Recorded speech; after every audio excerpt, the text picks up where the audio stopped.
আজকে আমি টমেটো দিয়ে মুরগি ভুনা করলাম। সেটা কিভাবে অবশ্যই আপনাদের সাথে শেয়ার করব। আর আশা করি সবাই এভাবে যদি মুরগি টমেটো দিয়ে ভুনা করে খান, ভাতের পরিমাণটা একটু বেড়েই যাবে। একটু ভাতটা একটু বেশি বেশি রান্না করেন। যাই হোক, এই যে আমি পেঁয়াজ কাঁচামরিচ সুন্দর করে তেলের ভিতরে ভেজে নিয়েছিলাম, আর সাথে একটু পানি দিয়ে দিব। পানি দেওয়ার পর আমি মশলাটা কষানোর জন্য হলুদের গুঁড়া পরিমাণ মতো, আর সাথে মরিচের গুঁড়া, যেহেতু একটু মুরগিটা ঝাল বেশি হবে তাই মরিচের পরিমাণটা একটু বেশিই দিতে হবে। আর অবশ্য যার যার মানে কি বলে, যা যে এরকম ঝাল খেতে পারে, আমরা অবশ্য একটু ঝালটা বেশি খাই টমেটো দিয়ে মুরগি ভুনা করতে গেলে। এই যে আমি আদা রসুন মরিচের গুঁড়া হলুদের গুঁড়া আর স্বাদ মতো লবণ দিয়ে দিয়েছিলাম। এখন আসলে রান্নাটা মশলার উপরে নির্ভর করে, মশলাটা যত সুন্দর করে কষাবেন ততই কিন্তু রান্নাটার টেস্টটা বেড়ে যাবে, তাই না? আমার আমার কাছে তো মনে হয়। আপনাদের মতামতটা অবশ্যই একটু জানাবেন। আর আমার বাসায় আমি মুরগিটা যখন রান্না করি, যেহেতু এটা ফার্মের মুরগি বা ব্রয়লার মুরগি, আমি মুরগিটা অবশ্যই ফ্রাই করে নেই। কারণ আমার কাছে মনে হয় যে ফ্রাই করলে মুরগির স্বাদটা দ্বিগুণ বেড়ে যায়। আমি এবার ওই ফ্রাই ছাড়া রান্নাটা আমার আসলে পছন্দ না। সবাই তো আসলে আমার মতো না। যাই হোক, এই যে আমি মশলাটা কিন্তু খুব সুন্দর করে কষিয়ে নিয়েছিলাম, আর সাথে টমেটো সুন্দর করে একটু টুকরো টুকরো করে নিয়েছিলাম। আমি সাথে আগে একটু টমেটোটা ভালো মতো কষায় নিব, কারণ একটাই, সেটা হলো আমার যেহেতু মুরগিটা ফ্রাই করা।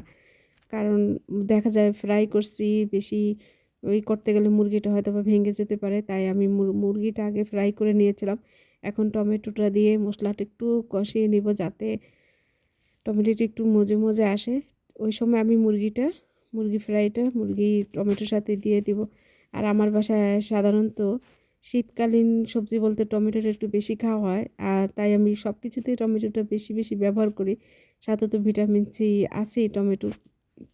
এই যে আমি মুরগিটা সুন্দর করে আগেই বলেছিলাম সুন্দর করে ফ্রাই করে নিয়েছিলাম। এভাবে অবশ্যই রান্না করে খেয়ে দেখবেন, অনেক মজার একটা রেসিপি আপনাদের সাথে শেয়ার করলাম। কারণ অনেকেই ফার্মের মুরগি বা ব্রয়লার মুরগি খেতে চায় না, কারণ একটাই, সেটা হলো দেশি মুরগির স্বাদটা অন্যরকম। আমার মনে হয় যে যদি ফার্মের মুরগিটা আপনারা এইভাবে টমেটো দিয়ে ভুনা করেন, দেশি মুরগির থেকে কোনো অংশেই কম না রান্নাটা হয়। খুবই মজার একটা খাবার, যে না একবার খেয়েছে সেও মনে হয় খেতে চাবে। এই যে আমি মশলাটা আগেই বলেছিলাম অনেক কষায় নিব। এই যে আমি কিন্তু সব কিছু কষানোর পরে যে পানিটা পরিমাণ মতো দিয়ে দিব।